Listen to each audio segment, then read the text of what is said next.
জুলাই সনদের ঘোষণার দাবিতে রাজধানীর শাহবাগ মোড় অবরোধ করে বিক্ষোভ করেছেন জুলাই যোদ্ধারা।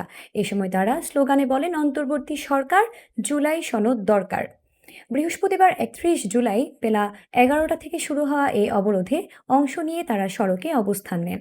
বিক্ষোভকারীরা রক্ত লাগলে রক্ত নিয়ে জুলাই সনদ দিয়ে দে, আমার ভাইয়ের রক্ত বৃথা যেতে দেব না, ২৪-এর চেতনা বৃথা হতে দেব না, অন্তর্বর্তী সরকার, জুলাই সনদ দরকার, আবু সাইদ মুগ্ধ, শেষ হয়নি যুদ্ধ, এমন অনেক স্লোগান দিতে থাকেন।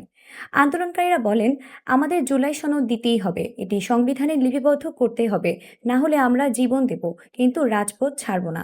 আমরা শুধু গাছের ফুল দেখতে চাই না, ফল হাতে নিয়ে ঘরে ফিরতে চাই। তারা আরও বলেন, আমরা এর আগেও বারবার এখানে দাঁড়িয়েছি, কিন্তু সরকার শুধু আশ্বাস দিয়েছে, কার্যকর কোনো পদক্ষেপ নেয়নি। এবার আর পেছনে ফেরার পথ নেই। বিক্ষোভের কারণে শাহবাগ এলাকায় যান চলাচল পুরোপুরি বন্ধ হয়ে গেছে। সৃষ্টি হয়েছে তীব্র যানজট। দুর্ভোগে পড়েছেন সাধারণ যাত্রী ও পথচারীরা।